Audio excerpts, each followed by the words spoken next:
Okay, so I want to thank everyone very much for coming out this morning or this afternoon, depending on what area of the country you're in, or if you're not even in the country, could be anywhere. Happy evening or morning.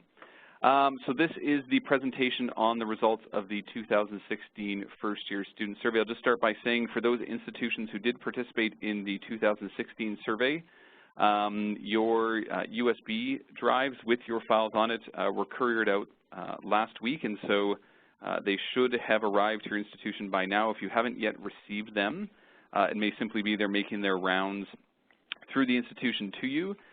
If you don't have them yet, or at least by tomorrow, please contact me and I can take a look to see who has signed for the package to see if we can help you track that down.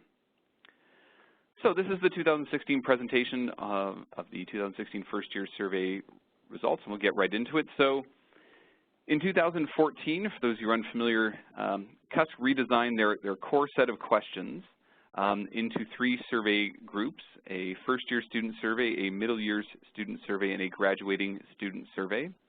The 2016 first-year student survey, although it is not the first-year student survey that CUSC has conducted, is the first time that the first-year student survey has been conducted using the new slate of questions. And so there are a lot of new questions to the survey that have not been asked before of first-year students. The survey is a survey of first-year baccalaureate students, so students if you have any diploma or certificate programs, would not have been included in this study. So the survey included over 58,000 students from 34 universities from across Canada, yielding almost 15,000 responses from first-year students. Overall, the response rate was 26%, which is lower than we've seen in the past for first-year student surveys or CUSC surveys in general, with a response rate ranging from 12 to 54%. The response rates tended to be lower at some institutions that we've seen in the past, which may speak to a number of factors. The redesign of the survey didn't necessarily make the survey longer than we have in past years, so the length of the survey doesn't necessarily seem to be a driver there.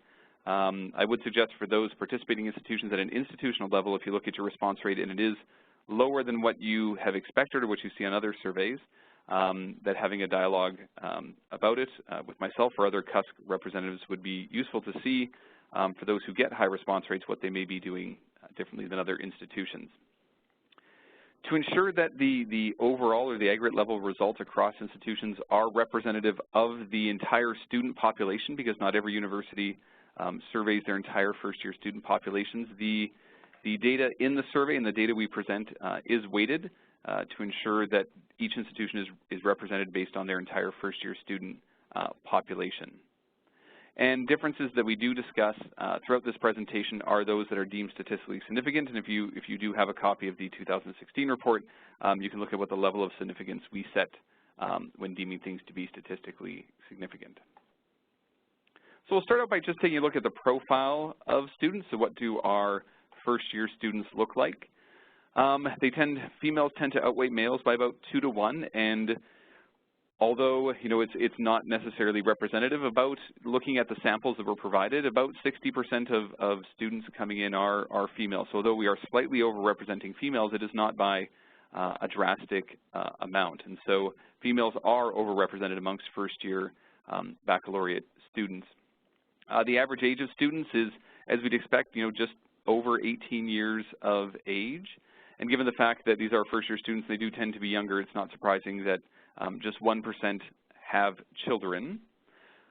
40% self-identify as a member of a visible minority, and you can see that in Group 2 and Group 3 institutions, there is a higher proportion of visible minority students. A lot of that has to do with the fact of where those institutions are located. For those who don't know, the Group 1 institutions, or what is deemed Group 1, tend to be smaller institutions that do not tend to offer graduate programs or have any law or medical schools.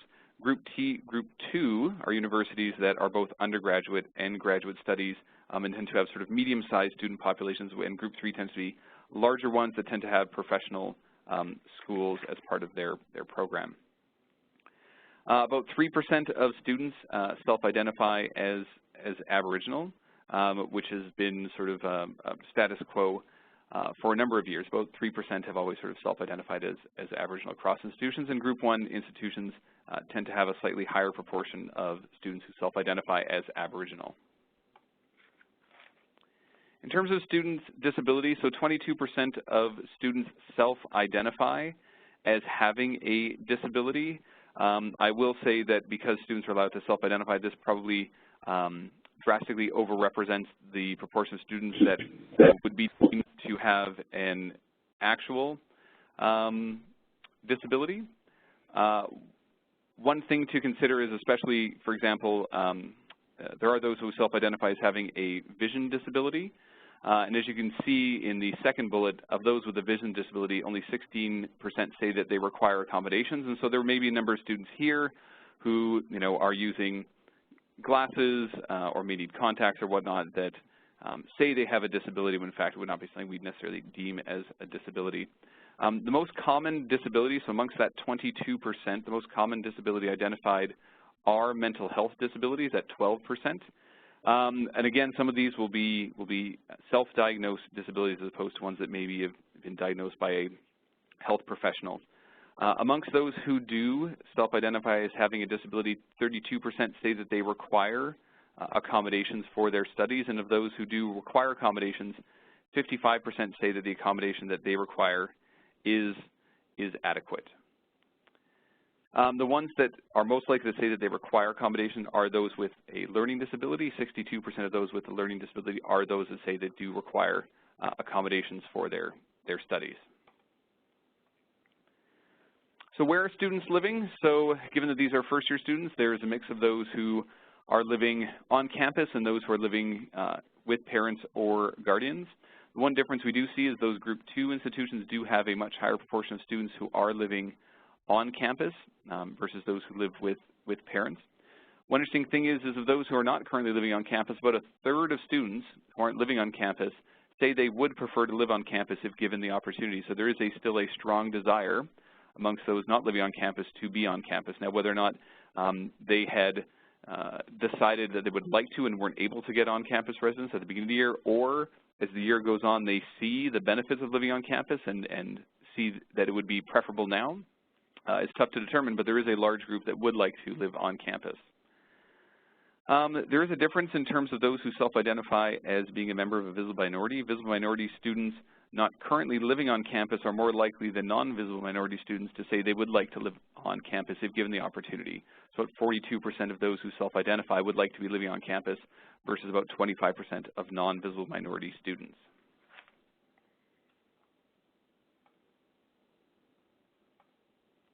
So looking at parents or guardians' education, and this question has changed from prior CUSC surveys where this year, prior to we would ask about parent 1 and parent 2, it's now parent or guardian 1 or 2, and before it used to ask about mother or father, and now we've just simply asked about a parent or guardian, realizing that there is going to be the mother-father parenting scenario is not going to necessarily fit all students, so they are able to identify the parent or guardian for them.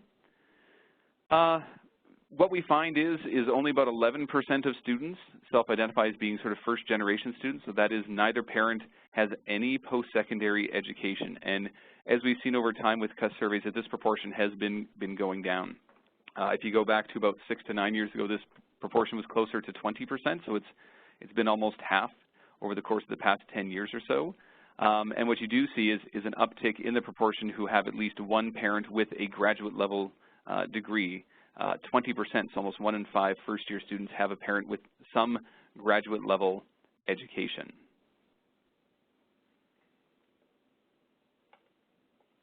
So now we start to look at some of those motivations for attending university. So why did students want to get a university education? So looking at it, students were able to select amongst a list of options what they thought was the most important reason for attending university. And so these are the top 5 most important reasons as selected by students. At the top of the list is to prepare for a job and career. So almost half the students are saying that is the reason they are going to university. It's to prepare them for the workforce. And you can see even there's other options like I'm more likely to get a job, or I'm more likely to get a more fulfilling job by going. And so employment and job outcomes are a very high motivator for students to attend university. There are those that are going for potentially more altruistic reasons, so they want just to make a positive difference in society or their community. It's an important reason that university education helps them make the impact they want to make.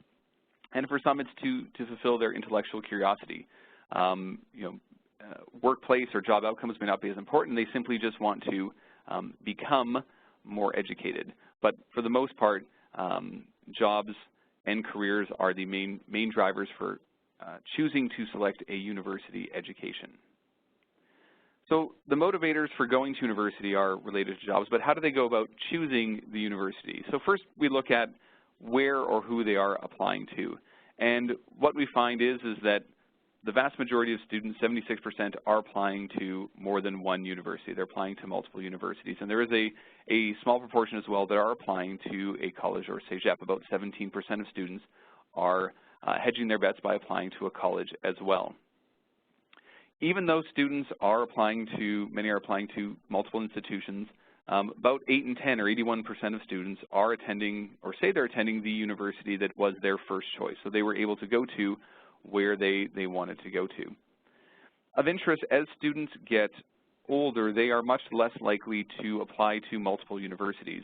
Of those who are 18 or younger, 81% applied to other universities, and that proportion goes down to those who are 25 and older. Only about a third of those apply to multiple universities. So as they get older, they're simply just applying to one university, and that is the university that, if they're accepted, that they are planning to go to. So there was a myriad of options that people could select from in terms of what were the most important reasons for selecting their university, so the university that they are attending.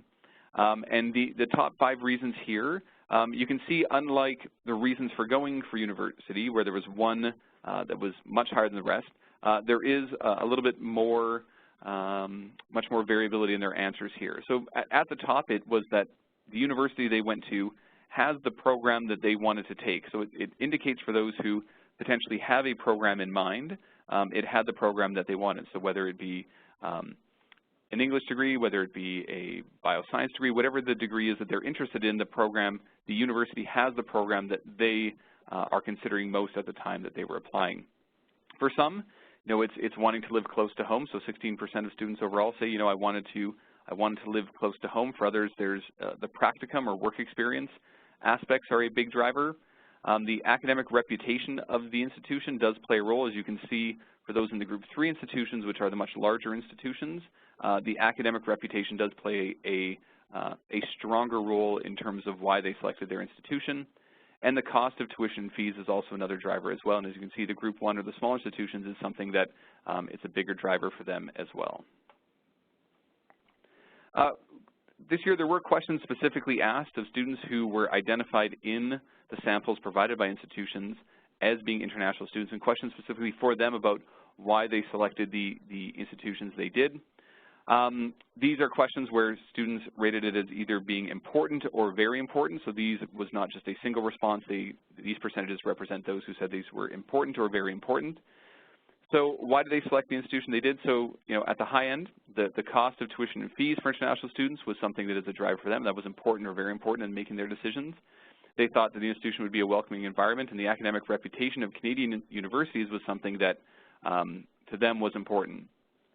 Recommendations by friends or family were not seen. Less than half of people identified it as being important, and then only a third of students identified obtaining a visa as something they thought was important. So that doesn't necessarily indicate that it is easier to come study in Canada for many, that they have options to study elsewhere in the world. But what really is the driver for most is the cost and tuition, and the fact that Canadian universities have a good reputation. So we asked students again about the various sources of information they may use to make decisions about their university. And what we find is that students rate a number of these as important or very important. At the high end is having a visit to an open house on campus is the one that the majority of students feel are important, about 52%. But also, the university's website is a big driver. Talking to parents are a big driver. Printed material is also a very important aspect. as are students who attend the university. Social media aspects that were tested, like for example the university's Facebook site or university's other social media, 14 to 12% of those students found those to be important. So when we compare those to the website, when we're going online or when students are going online, the website is by far much more important than the social media sites of the individual institutions. Some interesting results is for students who self-identified as a visible minority, they put much more importance on some of the media aspects or available information about rankings of institutions, so the Times Higher Education rankings, the QS World University rankings, the Globe and Mail report, an academic ranking of world universities. These were all rated as more important by students who were visible minority, which likely has a high correlation with students who are also international students as well. And so international students would likely to be using these more likely than those who are not international students for some of them. So now we get to look at orientation and registration. So it's sort of those first few steps into the institution. And overall, about 68% of students participate in orientation. There are some institutions that do not offer orientation, so that 68% tends to fluctuate very widely from institution to institution. In terms of satisfaction with various aspects, so those who rate it as very or somewhat satisfied, students tend to be very satisfied with aspects of orientation, and first and foremost about making them feel welcome, making them feel like they are welcome at their institution, but also about providing information about campus life and student services. They're least satisfied with the ability of that orientation to build their confidence, although at 77% it is still a large proportion who are saying they are satisfied with that aspect. As students get older, so the older a student is when they enter university, they are less likely to participate in orientation. 73% of students 18 or younger participate in orientation, and that drops down steadily to only 44% of those who are 25 and older. In terms of registration and satisfaction with various aspects of registration, 84% are satisfied with the ability to get into all the courses they wanted, and 78% are satisfied with the process of registering for their courses. So high satisfaction ratings in these areas. So in terms of their expectations and experiences on campus, students felt 23% said that the expectations met their, 23% exceeded their expectations and 64% met and 13% fell short. And so about twice as many students are saying they exceeded versus those who fell short. One thing I will point out in terms of these tables as people watch, if they are following along with their institutional CUSC reports, for those who participated this year, you will notice that the table numbers here may not match your institutional numbers because for the institutional reports there is an additional table. The table numbers presented here match what is in the master report. So for those who are looking at the master report, you will see the table numbers do match from this point on. One interesting part here about meeting expectations, as students' grades increase, they're more likely to say that their expectations were exceeded, and as their grades decrease, they're more likely to say that their expectations fell short. So a major role or major part of those expectations are their academic performance, and so they're taking in not only their expectations for the institution, but perhaps their expectations for themselves as students as well. So where are the successes that students have transitioning to university? So at the top end, there's a number of aspects where students say they've had some or very much success transitioning to university. Finding their way around campus, which is, I'm assuming, an important one. If they have classes on campus, being able to actually get to their classes, probably an important one. Understanding their course material and finding information about academic integrity and choosing a program of study and meeting their demands are things that students at the high end find success transitioning. At the lower end, there are two that really stand out where students are finding less success. So finding career information, only about 61% say they're having success there. And then being involved in campus activities, only about 46% say they are finding success transitioning to being involved in campus activities. One interesting aspect that as students' grades increase, they're more likely to report having some or very much success transitioning in a number of areas. Specifically ones that translate to their sort of academic performance. So they're more likely to say they've had success meeting their academic demands, performing well in written assignments, performing well in courses that have math and understanding course material, and managing their time. And so there is, students do seem to have some self-awareness that there are aspects related to their grades where they are succeeding or having less success. And so for those who are, their grades are, university grades are poor, they are recognizing the fact that they are having less success in a number of academic-related areas in their transition. So taking a look at their educational experiences, over the years, professors always get very high ratings from students, whether it's the first-year student survey, the middle years, or the graduating student survey. So not surprising here that first-year students do have very positive impressions of their professors, very positive impressions of treating students the same regardless of race or gender, being knowledgeable in their field, and being accessible outside of class. At the bottom end, treating students as individuals, providing useful and prompt feedback, and taking a personal interest in their academic progress tend to be the areas that students rate as having less agreement with about their professors. Of interest, those bottom areas tend to be the same bottom areas regardless if they are first-year students, middle-year students, or graduating students. So as students progress in their studies, those areas, although percentages may slightly increase as students go on and they do have more satisfaction potentially, those bottom four tend to stay those bottom four with some slight movements up or down amongst them. But realistically, those impressions students have in their first years, either those impressions tend to influence their impressions as they go on, or their relationship with professors in those first years in terms of feedback, in terms of sort of professors treating them as individuals and being interested in them, don't change that much as they progress in their studies. So in the ability to evaluate their teaching, only about 47% of students say that they have the ability to evaluate all of their courses. There are a number of factors that may play into this, especially if students, if they were taking a course and they're in the middle of the term and haven't had a chance to evaluate, they may have thought, they may have been reading this as saying, well, I'm doing this survey in February or March and I actually haven't been able to evaluate my teaching yet because the course isn't done. It's hard to know what students are thinking about, although on the next slide there may be some evidence that students are thinking of something else other than just the ability to evaluate it. Because when we ask students about their satisfaction with the quality of teaching, about 18% strongly agree that they are satisfied, so you might consider those to be very satisfied, and another 70% simply agree. So there is high agreement that they are satisfied with the quality of teaching. As students' grades decrease, they are less likely to strongly agree that they are satisfied with the quality of teaching, and so for those who are having poor grades, some of that blame gets shifted to the quality of teaching and not necessarily to themselves, and so they're not necessarily always taking onus for their grades. The interesting part, as I just mentioned, about students' ability to evaluate their teaching and this rating here of quality of teaching is that students who are more likely to strongly agree with the question about the quality of teaching are also those who are more likely to say that they were able to evaluate all their courses. So for example, only 36% of those who strongly disagreed with that question, that they were satisfied with the quality of teaching, said they were able to evaluate all their courses.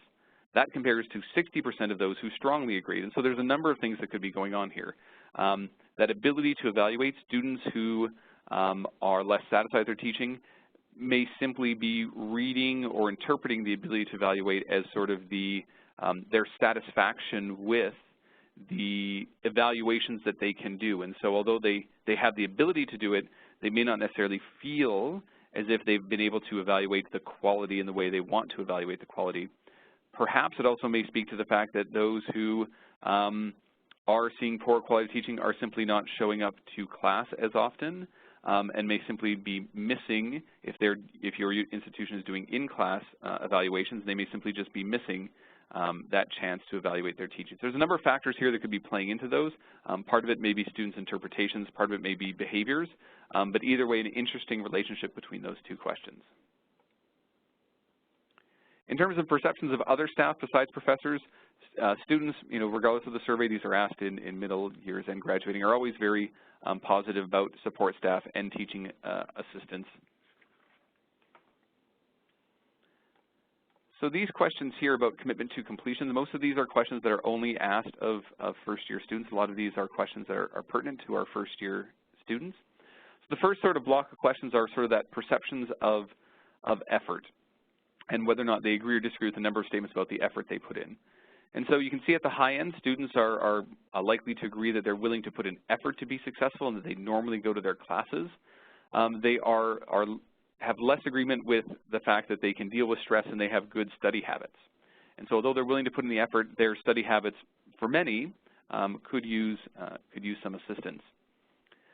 There seem to be some self-awareness in relation to grades, as those with lower grades are less likely to agree that they can deal with stress and have good study habits. And so that sort of idea of stress, if you remember a few slides back, that students with lower grades also said they were less likely to agree that their course load was manageable. And so, there's really no difference there in terms of being full or part-time students.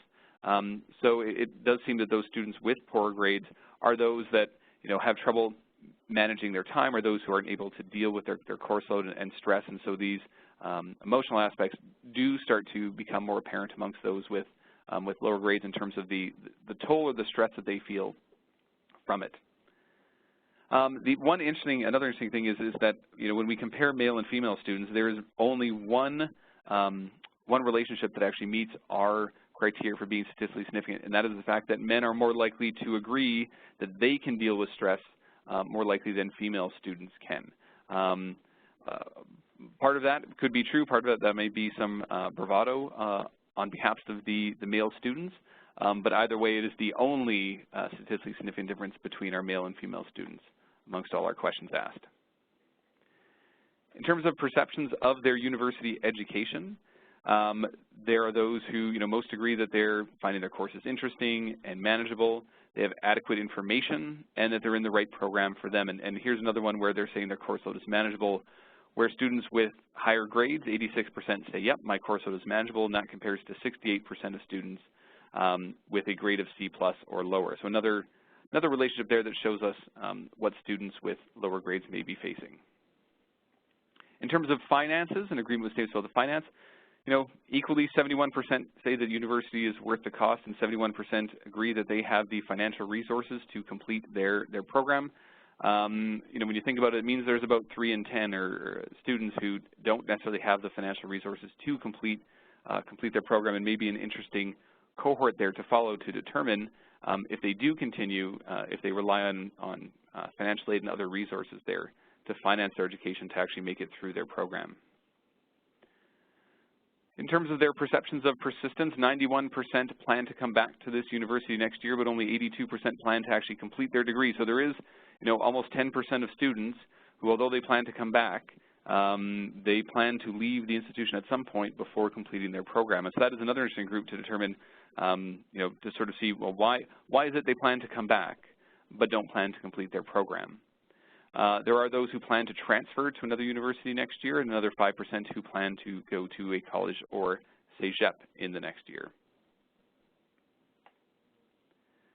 In terms of feeling as if they belong at the university, 24% of students feel as if they belong at the university or strongly agree, another 51% agree.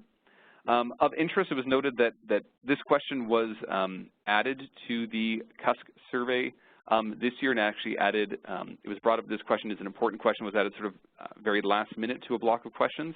This question normally when asked in the middle years or the graduating student survey doesn't actually have a don't know option, but because of where it was added, we had overlooked that the don't know shouldn't be there. But of interest, 13% of students for this question selected the don't know option. And so for some, they don't know whether or not they feel as if they belong at the university. And so when this option was not there, it'd be interesting to see how those students may have made their decision about whether or not they agree or disagree. And so that 13%, do they perform? How do they perform? Are they more likely like the students who disagree? Are they more likely amongst those who agree? And so it'd be interesting for institutions to look at that don't know. Perhaps an error actually provides institutions with some information that they could actually start to look at in another way. So some good out of some bad, or at least that's how I'm framing it. Overall evaluation, so how do students see a lot of sort of overall or important indicators? Concerns shown by them as individuals, there aren't a very big group that are very satisfied, but a large proportion, a very large proportion are satisfied with the concerns shown for them as an individual. Many are satisfied with their decision. About a quarter are very satisfied with their decision to attend this university. and 95% of students would recommend this university to others, which is a very, very high proportion. Looking at their goal development, so 73% at this point have chosen a major or discipline. Amongst first-year students, there is a very large portion who have their major or discipline in mind. In terms of their sort of post-graduation plans, 29% plan to apply to a professional program and 34% plan to apply to graduate school. Of interest when looking at this compared to the graduating student survey, the proportion of yes doesn't actually change very much. It's very much in line. What you do tend to find is those who are unsure, that proportion who are unsure is much lower in the graduating student survey because most tend to move to no. And so, whether or not these are the same students, that proportion doesn't change much in terms of their post-graduation plans from first year to fourth year. Now, of course, some will go from yes to no, and some will go from no to yes, but that proportion doesn't really change much once we get to the graduating students. In terms of their career plans, many have a specific career in mind, many have several possible careers, and so there are those who have a very clear picture of what they want to do and those who just are thinking about it at this point, which isn't all that different. How well they know their career options, at this point only 19% say they know them very well, and another half say they know them fairly well, and so they have some knowledge about those career options. In terms of the steps they have taken for employment, this is actually very similar to the graduating student survey, which you would expect by the time they graduate they would have taken more steps. But what we tend to find is in first year, most of the stuff that they have done are aspects that might be considered more softer skills or softer preparation, talking to people, talking to parents or friends, talking to professors, and much less of those more specific aspects like creating a resume or volunteering or working in their field. If you do compare this to your graduating student data, what you do tend to find is there's a higher proportion with their resume or CV, a higher proportion who have volunteered or worked in their chosen field. Part of that may be the fact that they have the time to be able to do it. Part of it may be the fact that at this point they may be working in their chosen field. They just simply haven't chosen their field or don't know that that is going to be their chosen field. And so they may be doing something now that ends up being their field, and so that may explain part of it as well. But what you do find is that some of these skills do change as they start to graduate, but at this point in their education careers, they're mainly just sort of doing some more softer approaches towards preparing for employment. In terms of satisfaction with facility and services, so these questions are only asked of those who use these facility or services, and at the high end amongst our general facilities and services, a lot of satisfaction with library aspects and rec facilities or facilities on campus, and as always, students are least satisfied with the parking and the food services on their campus. Parking varies probably very widely from institution to institution. Food services tend to creep up over the years in terms of satisfaction, but still, these two sort of stand out amongst satisfaction with all these. Of interest in terms of use, there is a difference by age in terms of use. So older students are less likely to say they use food services, athletic facilities, or university residences. That last piece about residences likely impacts their use of food services and athletic facilities as well, which probably plays into that. In terms of satisfaction with academic services, use of these services tends to vary fairly widely. 38% of students use academic advising, and anywhere from 7 to 14% use these other services. So it isn't a large proportion of first-year students who use this, but satisfaction amongst those who are using tends to be high. Special services in terms of use tend to be used by a very small proportion of students. Other than financial aid, which is used by 25% of first-year students, anywhere from 1 to 9% of students use these other more specialized services that are intended primarily for some specific groups of students. Looking at students' academic profile, some of this information is supplied by institutions in their sample file. So for example, that full-time proportion is sent to us by each of the institutions. So 95% of first-year students in the sample were studying full-time. 6% have transferred from another institution. And in terms of self-reported university grades, about 31% right now have an A- or higher, about 49% have a B-, B or B+, and about 20%-ish or so have a C- or lower. In terms of their current employment, so what are they currently doing? About 34% of students overall are employed, and you can see there is a difference there by Group 1. Group 1 students tend to be much more likely to be employed than Group 2 or Group 3 students. And not only that, is the average number of hours they work also tends to be higher. They work about 16 hours per week on average compared to about 13, between 13 and 14 for Group 2 and Group 3 students. In terms of how that employment affects their academic performance, about 13% say it has a positive impact on their performance compared to about just over 40% that say it has either a somewhat or very negative impact on their performance. So not surprising that their employment is more likely to have a negative than a positive impact on their performance. As is expected, older students are more likely to be employed. They tend to work more hours per week, but they're not necessarily substantially more likely or significantly more likely to say that employment has a significant negative impact on their grades. And so they are working more and more likely to be employed. They do seem to be managing it as well as some of the younger students. Of interest, and this I think speaks to some of the aspects of students who are getting lower grades and some of their stuff around stress and about managing their course load, is students with lower grades work more hours per week on average. So they're not necessarily more likely to work, but amongst those who are working, they're working more hours. So those with a C+ or lower, their average workload is about 15 hours a week compared to about 12 hours for A- or higher. Now, it's tough to say whether or not those are students who, as they get poor grades, think, well, I'm never going to be a B or an A student, and so I'm going to work more hours to get money, or whether or not they're working more hours and that's causing their grades. Not sure the exact relationship there, but that whole idea of management and stress likely plays into their workload there as well, or their employment workload, not necessarily their course workload. So in terms of financing, in this we just ask first-year students mainly about their credit cards and the use of credit cards. And the typical first-year student has about almost 2 credit cards. Overall, about 60% of students overall have at least 1 credit card. Amongst those with a credit card, 88% pay off their balance each month, which is good. Amongst all students with a credit card, the average balance students carry is about $500. But when you look at those who say they have not paid off their balance, that average more than triples to just over $1,500.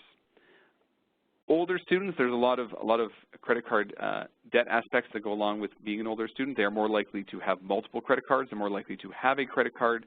They're also less likely to have paid off their balance. And so, for example, for those who have an unpaid balance, amongst those under 18, their average balance is about $1,400. And that more than triples to those 25 and older who carry an average balance of about $5,000 on their credit card.